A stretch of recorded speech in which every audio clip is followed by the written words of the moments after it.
Welcome, everyone. Thank you for joining us tonight for our weekly Facebook Live series. We're here every Thursday at 7 o'clock, and I hope you'll continue to join us as we talk about relevant and meaningful topics. Tonight, we're going to be discussing the ways to be successful in a job interview. I'm Shelley Long, the Manager of Communications with Family Houston, and I'm back again for tonight's session.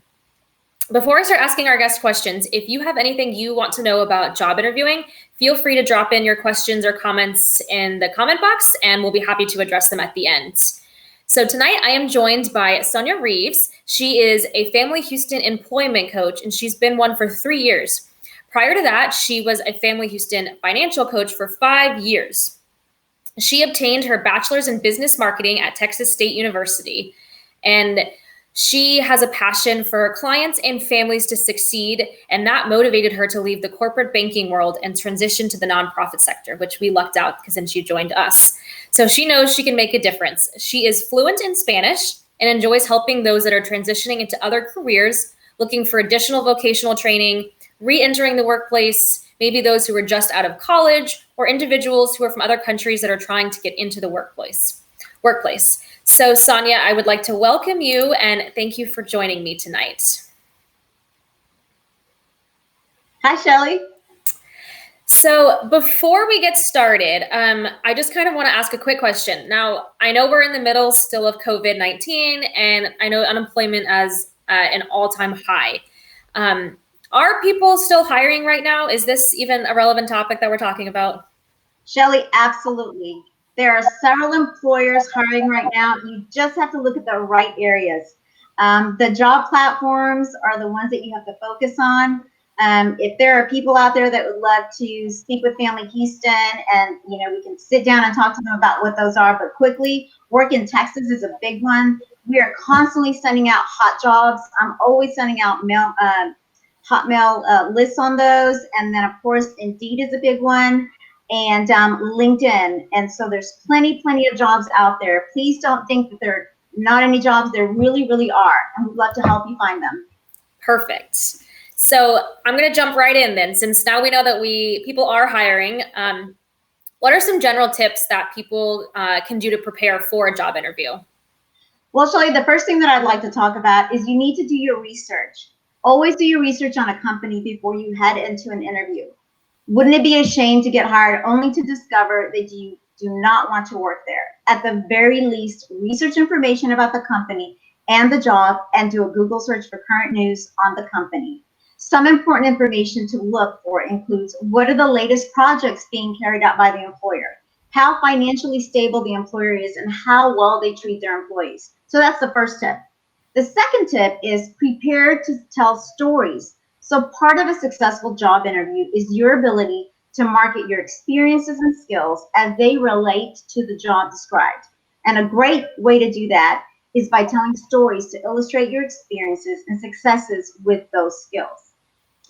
Remember, stories make you engaging, and they allow you to show off your personality and demonstrate good communication skills. And the employer loves to see that. The next tip, Shelley, is gather your questions.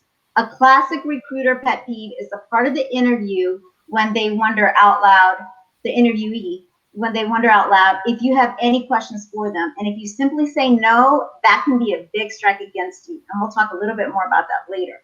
Perfect. You want to respect the schedule. So you want to arrive for your interview 10 to 15 minutes before the appointed time. Arriving too early can confuse the employer and create an awkward situation. On the other hand, arriving late creates a bad first impression and may doom your chances right off the bat. Make sure that you Google directions or ask and make arrangements to make sure that you know where you're going. Next tip I would give you is you want to stay positive throughout the whole interview. A positive conversation is key to successful job interviews. Employers don't want to hear a litany of excuses or bad feelings about a negative experience, even when it's legitimate. For example, if you're asked about a low grade, a sudden job change, or a weakness in your background, don't be defensive. Focus instead on the facts to emphasize what you've learned from the experience, and don't badmouth anyone at any point. That just leaves a bad taste. Another tip that I would give is please watch your body language. What you don't say can be as important as what you say in the job interview. Understanding and maximizing your nonverbals. So smiling, eye contact, handshake, posture, and the like will help you succeed in any interview. Another tip I'd like to talk about is be real. Speak clearly and enthusiastically about your experiences and skills. You should be proud of your accomplishments, be professional, but let your personality shine through all the time. So just be real. And the last tip that I'd like to talk about is seal the deal. So what is that? When both sides are done with your questions and the interview winds down, thank your interviewers for their time and ask them when you can expect to hear from them next and what the best way to follow up with them is, which you should note immediately. So those are my tips, Shelly. That's great. It's funny when you're talking about the arriving early one. I'm definitely someone who arrives early. And I think I had gotten that tip, like, don't arrive too early. And I think I probably arrived, actually, at Family Houston. I remember this, where I work now. And I arrived probably 30 minutes early, and I just hid out in the parking lot because I didn't want to go in until it was an appropriate time. So if you're one of those people who likes to get places super early, you can just awkwardly hide out in the parking lot. There you go. I think that's a great tip, Shelly. Thank you for that. So as we've kind of mentioned that we're in this different time right now where, unemployment is really high, but not only that, we're also seeing things kind of change. So virtual interviews are probably something that I imagine are becoming very popular right now. How often are virtual interviews happening? Well, what is interesting is since I've been a financial coach and working with so many people, this has been going on consistently now for over 5 years. And I think that might be surprising to some. But in a survey put out by Office Team, it was discovered that 63% of human resource managers use or have used video interviewing recently in the hiring process. Moreover, 13% of hiring managers plan on using it even more in the future, especially right now. Okay, so virtual interviews are definitely something we should all know about and know how to prepare for. Yes, ma'am. Absolutely. So then let's dive right into that one. Since you just gave us some great tips on how to prepare for a general interview, can you give us some more specific tips for how to prepare for a virtual one? Absolutely. So one of the things that I would tell you is definitely ask in advance all the details about their format. What format will they be using? How long will the interview be? What online services are they using? How many people will be there interviewing you? You need to ask that question because you have to be prepared. You want to use your desktop or laptop. Please do not use your phone. Don't start by apologizing for your being unfamiliar with any online technology. Figure that out before you get on there because you don't want to seem incompetent. Please pay attention to the background and the lighting wherever you're going to be. You want to dress for the camera, dress up like you would for a face-to-face interview. You want to always practice beforehand. Remember, this is a real interview. Definitely write out your answers, review the questions you are likely to be asked. Those are my tips. Okay, great. I think those are all really great. And I hadn't thought about lighting, but that's really important, It really is, Shelly. It really is. In fact, your lighting is really nice, and mine's not too bad. Okay, so let me check mine. I like it. It looks good. You've got a nice warm glow going on over there. Yeah, exactly. So what are some things that someone should bring with them to an interview, maybe that whether that be virtual or in person? Okay. So in person, you definitely want to bring a paper copy of your resume and for you and your interviewer to have. Copies of your references list in the event that you were asked for them. You never know. These should always be on a separate sheet of paper, not on your resume. If you're doing a virtual interview, then you don't have to worry about those because obviously they're going to have that on their end. But if you're face-to-face, you need to bring that with you. In addition to that, you can bring a portfolio with proof of your skills and achievements. Actually compiling that at home will build your confidence and jog your memory, while having it in the interview will build your credibility and make it easier for you to tell the stories. So those are some things you should bring with you. Okay, perfect. So now that we know what to bring to an interview, how should someone dress for one? Great question, Shelly. Thank you. So number one, you want to dress one level above the job that you are seeking. It's not all about expensive suits or ensembles. It's about looking the part and wearing clothes that are clean and fit you well.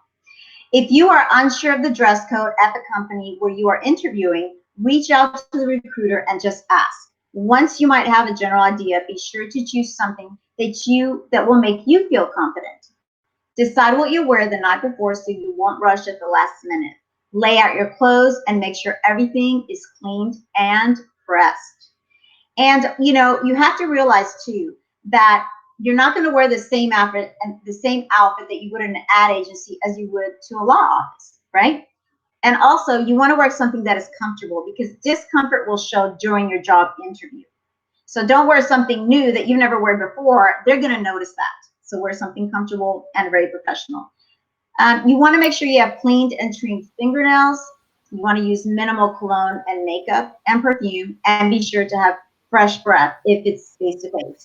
If it's virtual, well, it's you. It's however you want to deal with that.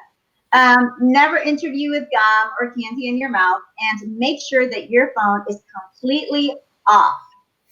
Those are my tips on dressing for the interview.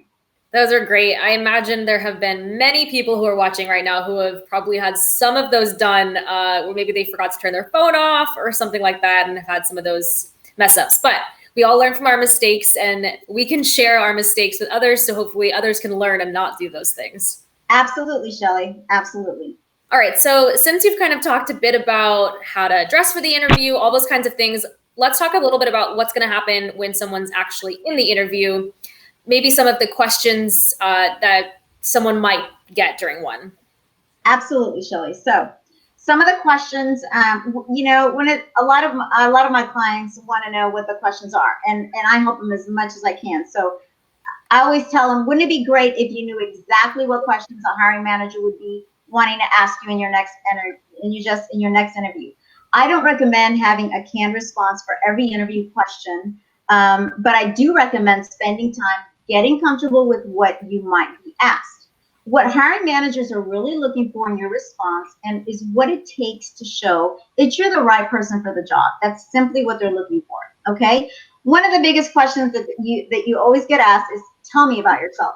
So this question seems really simple, but so many people fail to prepare for it, but it's crucial. Here's the deal. Don't give your complete employment or personal history. Instead, give a pitch, one that's concise and compelling, and that shows exactly why you're the right fit for the job. Talk a little about your current role, including the scope and perhaps one big accomplishment, then give some background as how you got there, and experience that you have that's relevant. Finally, you'll segue into why you want the job, and you would be perfect for the role. Really simple. Another question that they would ask is, how did you hear about this position? So one of the answers, this is actually a perfect opportunity to stand out and show your passion for and connection to the company. For example, if you found out about the position through a friend or professional contact, you can name drop that person. Then share why you were so excited about it. If you discover the company through an event or article, you can share that too. You can let them know what caught your eye about the position. That just shows them how excited you are about it. Okay, so another question is, why do you want to work at this company? All right, do your research and point to something that makes the company unique, that really appeals to you. Talk about how you've watched the company grow and change since you first heard of it. Focus on the organization's opportunities for future growth and how you can contribute to it. Or share what's gotten you excited from your interactions with employees so far. Oh, I like that one. Absolutely. The next question is, and if you notice, the first two questions will relate to the third one, but they're trying to get to the point, all right? So the next question is, why do you want this job? So again, companies want to hire people who are passionate about the job. So you should have an answer about why you want the position. Again, and if you don't, you probably should apply elsewhere. So the first thing I would say is, first, identify a couple of key factors that make the role a great fit for you. For example, I love customer support because I love the constant human interaction and the satisfaction that comes from helping someone solve a problem. Then share why you love the company. For example, I always have been passionate about education, and I think you're doing great things, so I want to be part of it. So 2 easy examples that you can use depending on who you're applying with. Another question that they ask all the time is, oh, let me go back to why should we hire you? Because I have a very good example for this. Frequently, hiring managers post positions because they have a problem that needs to be solved. Get straight to the point with your response and outline, ideally in detail, how you can offer immediate relief for the company's pain point. For example, if they're hiring for sales, it could be their numbers are very low and they need to increase their client base. Show them how you would accomplish the job. That would be awesome. They would hire you on the spot if you would do that. Okay? The next question that I have that is people always ask is, what are your greatest strengths? So you want to start off by answering the question directly and then segue into a story that shows off your skills. For example, I think some of my greatest strengths are my communication skills and willingness to take initiative. This is just anybody's example. So during my last internship, when I was helping to manage several social media accounts, I made sure that everyone on the team was on the same page and knew what our messaging strategy was by taking the initiative to send out weekly email to keep the team up to date and to seek feedback. This ended up being so helpful that the weekly social media update was incorporated into a full-time staff member's responsibility. Simple as that. Does that make sense, Shelley? Absolutely. Okay. I think it's really important, again, that you're even proactively offering up these examples to show, what your skills are. Exactly. Another question that an employee could ask is, what do you consider to be your weaknesses? And that is a big one that I get from my clients. So I'm actually going to interrupt you real quick because I'm actually curious about that one. I've heard people say they don't really want a weakness, or I give them a weakness that's, I'm a perfectionist as a weakness. Like, should we actually give a weakness? Well, here's the deal. So what your interviewer is really trying to do with this question, beyond identifying major red flags, is to gauge your self-awareness and honesty. So I can't meet a deadline to save my life is definitely not a good answer, right? Yeah, let's leave that one out. But neither is saying nothing, I'm perfect, which is just what you said, correct? Mm-hmm. So you need to strike a balance by thinking of something that you struggle with, but that you're working to improve. For example, maybe you've never been a strong public speaker, but you've recently volunteered to run meetings to help you get more comfortable when addressing the crowd. Simple as that. And it sounds great. Yeah, because everybody knows that there's some kind of a little bit of weakness in there. They're just looking for honesty. Nobody's perfect, Shelley. I mean, no, just kidding. Yeah. No, that's good to know. Okay, so I know there's probably tons more, and Absolutely. I'm going to volunteer you up here. If anyone wants to maybe get some more detailed information on some questions that they could prepare for an interview, I'll throw in an email address that you guys can just reach out to. And Sonia, I'm sure, or maybe our other unemployment coaches too, can reach out and give you some more detailed information on those questions. Absolutely. Okay, so now it is the interviewee's time. So now they've sat through their questions of being asked all of these things about themselves. I know a lot of times the interviewer might ask, do you have any questions that they should ask? So what do you think about that? Absolutely. On the reverse side, what are some questions your interviewee should ask? And what I tell my clients is have a list ready. And we talked about that earlier when I first started talking. So one of the questions that I would ask is, what is the history of this role? Is it a new position, or was there someone in the job before? Another question would be, what would you say is the overall purpose of the job? You need to understand, what is it? You want to get specifics. Another question would be, how does this position help your department achieve its goals? How does your department fit into the organization overall? Another question is, what are the other members of the department, and how would we all interact? These are all great questions. Yeah, those are important. Yeah. How about who are the internal customers for this position, and how would I support them if I were in this role, right? Mm-hmm. What are the metrics or yardsticks for the person in this position? They want to know what their goals are. They want to know exactly what a day-to-day would be like. What are you hoping for your new hire to accomplish in this first 3 months on the job? How exciting is it to know, hey, for the first 3 months, these are the things that I need to do, and these are their expectations. Very important question.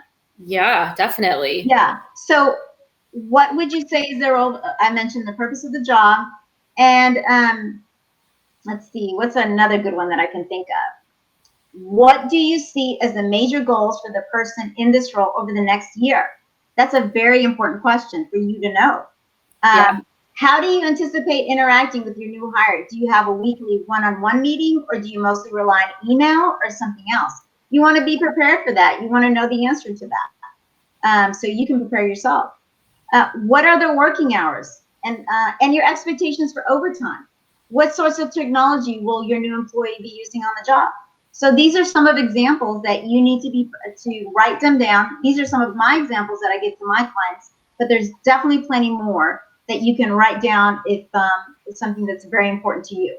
I think those overtime ones are really important. I mean, that'll really affect you, you know, or you know, maybe it's even you're in a salaried role, but your boss is expecting you to work, you know, one weekend a month. I mean, you probably want to know that ahead of time.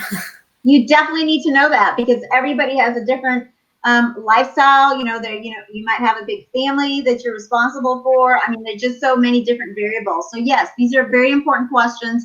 And I'm sure that my clients and everybody, they're specific to their life. So you need to come up with those questions. Very, very important. I'm going to actually break it up. I saw a question come in. Usually I just answer them, or I ask them at the end, but I think this is actually really interesting. Jake is wondering about, are interviews an appropriate time to bring up salary or compensation? Okay, so interviews are not appropriate to bring on salary or compensation, Jake. Absolutely not. Do not do that. So, and actually interviewers, it's illegal for them to actually ask you that in the interview. And if that actually happens, the best answer that I would give them is, thank you so much for asking me that question right now. I'm just trying to learn a little bit about the role before I go into that conversation. So that's how I would answer that question. I'm going to follow up then. When should someone ask about the compensation? So compensation should actually be asked when they offer you that job. Ah. And a lot of times the human resource manager will ask you directly. And then that's when you start negotiations. Okay. I bet there's a whole nother like Facebook Live we could do about how to negotiate and compensation. So maybe we'll have to address that one, because I bet we all would like to know how we should be negotiating. Absolutely. So there's a couple of sites that you can look out for that. I mean, just on the side note. So there's Glassdoor. There is Own It Online through the labor. And you can see what salaries are out there, where you can start comparing your years of experience and skills to actually start negotiating salary. Okay, those are great races. I haven't heard of the ONET. I'll have to check that one out. Excellent. So I know you kind of were talking about, asking some questions about the company culture and stuff. So when someone comes into an interview, what should someone know about that company? So you should be able to, so what kind of information should someone know about the company? Okay, they're interviewing for. Is that your question, Shelly? Yes. Okay, I'm sorry. For some reason I lost her. Okay. You're good. Okay. So you should be able to demonstrate your knowledge during the interview and impress your prospective employer. You want to start by Googling the employer and checking out their website, social media profiles, and other literature available online. You also want to try and develop a solid picture of the company's goals and what it stands for. Not only is this to prove the employer what you know your stuff and you're serious about joining the company, but also to help you devise any questions you may want to ask. Okay. I think those are really helpful. I've usually thought about looking up an employer's website, but I hadn't really thought about social media. I don't know why, but that's probably really important. Absolutely. Yes, ma'am. And is there anything someone needs to do after they've had the interview? So they've sealed the deal at the end, but now they've left. What should they do? Okay. So as soon as possible after the interview, take time to write down the names and titles of all your interviewers, your impressions, remaining questions, and key information that you've learned. Also, if you promise the interviewers anything, such as forwarding additional information, note that too for a reminder later. Once you're interviewing regularly, this process will help you keep employers and circumstances clearly defined. You also want to send a handwritten thank you. Follow up the interview with a handwritten thank you letter. Please, please, please. This shows your strong interest in the company, your sincerity, your attention to detail, and really only 1 in 20 job seekers bother to send a thank you letter. So doing so could be the only difference between you and other good candidates. Yeah, that's a great tip. I haven't heard of that one before. For sure. Okay, now I know I mentioned virtual interviews and you kind of touched on most of these that would be in person, but I think there's a bunch of different types of interviews and maybe some of the names are confusing to people. Do you think you could maybe break down a few of the different types of interviews someone might come across?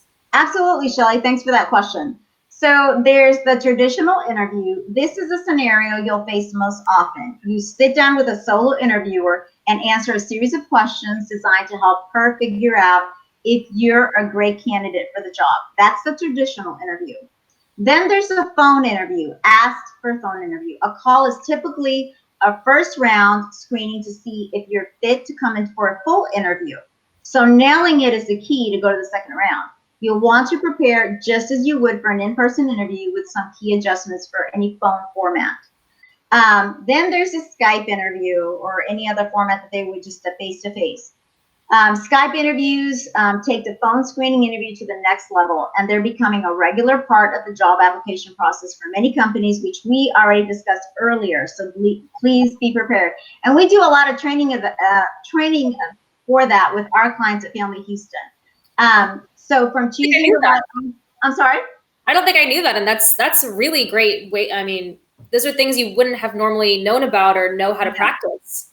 Absolutely. So from choosing the right on-screen look to making sure all of your tech systems are on the go, you'll want to be 100% ready for your TV debut on the Skype interview. And then there's one called the case interview. The case interview is a more specialized format in which you've been given a business problem. For example, how can big coal company, I won't mention any names, double its growth, or a puzzle? How many tennis balls will fit in a 747 to solve? So while case interviews were once exclusively the domain of aspiring consultants, they're now popping up everywhere from tech companies to NGOs. And the reason they do that is they're really just trying to see, these are things that they will be asking you on the job. They want to know if you can do it. It's just really simple. And if you apply for the job, you should be able to do it and feel confident about it. The puzzle interview is Google and other highly competitive companies have been known to ask puzzle questions like, how many people are using Facebook in San Francisco at 2:30 p.m. on a Friday? It seems random, but your interviewer wants to determine how quickly you can think on your feet, how you'll approach a difficult situation, and how you can make progress in the face of a challenge. So that's the puzzle interview. The lunch interview, it has your potential employer suggested an interview over a meal.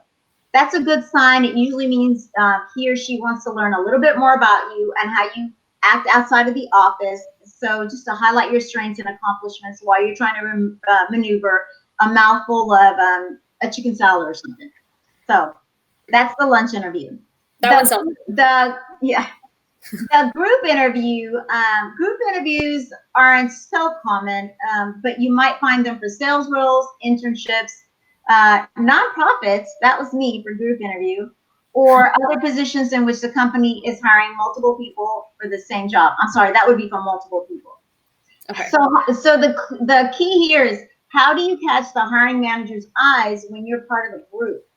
It takes a little gusto and a few smart tactics.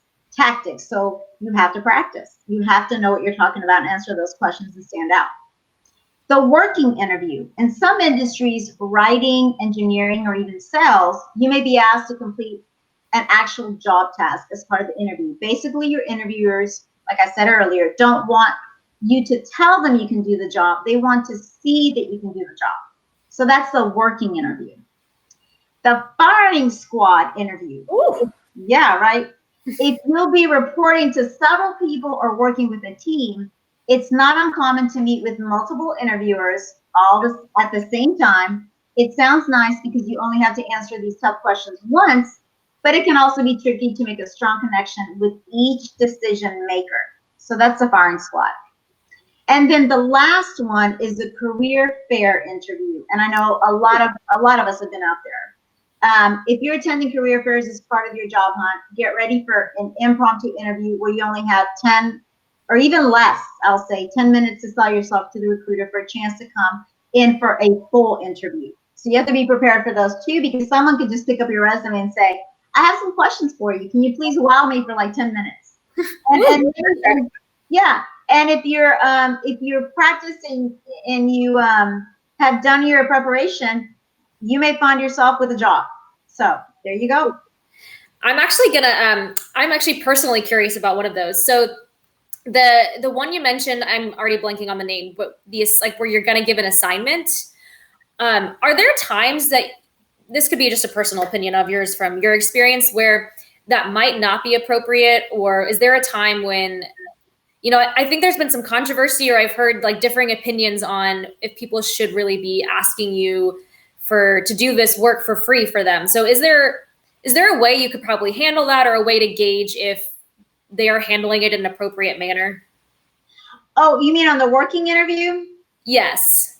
Okay. So normally what I meant by that is on the working interview, they may just have you, let's say you're a technical writer for an engineering firm like Weatherford or something. They may just give you an example of something they're looking for, and they'll just say, hey, can you just write this up for us? A one-pager. That's what I meant by that. So okay. It wouldn't be a very big deal. Okay. That's all they really could do. They couldn't have you just go out there and actually work. No, they couldn't do that. Okay. All right, let's get to know. Can I ask you a question? I'm sorry. No, it does. It's interesting. I remember a couple of years ago, there was a job I'd interviewed for, and they wanted me to do this whole case study project for them. And it was very uncomfortable to do this work that was, hours of work that, was skilled work that I wasn't being paid for. So I was just curious, but I think that it makes sense what you're saying. If someone's asking you for this simple example piece of something you'd be doing on a daily basis, then that makes sense to me. Wow, Shelly, that is interesting. You're the first. I haven't heard that, but honestly, if you would have been my client, I would have, it depends. If you really wanted to work for that company, I would have gone for it. I just would have done the work. I'm about get the job, whatever it takes, get the job. Okay. Well, I ended up with a great job, so you did. Absolutely did. I love what you do, and I'm so glad you work with us because you're amazing at what you do. Thank you so much. Oh, thanks, Sonia. Mm-hmm. Okay, before we just go off complimenting each other, if someone has a large gap on their resume, do you have any tips on how they could address that to help the interviewer avoid the red flags they might potentially see? Absolutely. Well, something I will let you know that if you have a 3-month gap in your resume, you do have to address it. Okay. And so maybe you are taking care of children or aging parents, dealing with health issues, or even traveling the world. Maybe it just took you a long time to land the right job. Whatever the reason, you should be prepared to discuss the gap or gaps in your resume. You seriously have to practice it out loud. The key is to be honest. If there are skills or qualities you honed or gained in your time away from the workforce, whether through volunteer work, running a home, or responding to a personal crisis, you can also talk about how that would help you excel in the role. That's my my advice, and it has worked for many people. Okay, so just simple and short, and it's okay. Yes, absolutely, but you do have to address it. Okay, so I just let's don't be discouraged if you have this gap on there. Just be prepared to address it, kind of. Yes, ma'am. Okay. I don't have any other questions. So the last thing I'm going to ask you, well, okay, I lied. I have one more question, but what is one thing you want to leave all of us with tonight for how to succeed in an interview? I would say 2 things. So interview skills are learned. I'm sorry to say that, but they are, because we do have to plan. I mean, I know that if you've been in an industry for a long time, you can ad-lib, you can just kind of go with it. But if you really want to land the job, you need to be prepared. You just do. And so those skills are learned, and there are no second chances to make a great impression. Does that make sense? That's really important. And the last thing I would say is please be prepared, be honest, and walk in with confidence. If you've done all your research and you've done what I just talked about through this whole Facebook Live, you'll do a great job. Perfect. I don't think anything else I could say on top of that. I'm going to let you, we're going to end with that. And next week, we're going to be back again. And I think it's actually interesting. So next week, we're going to be talking about Beginner's Guide to Saving. So everyone now can use the great advice that you gave us, Sonia, and they're going to land a job, and then they're going to have learned to negotiate a salary. We'll talk about that later. And now they can start saving. So next week, we'll start to teach you guys some tips on how to save for 101. Awesome. So thank you again for joining us tonight. I really appreciate it. And I hope you all learned how to succeed in an interview. Thank you, Shelly.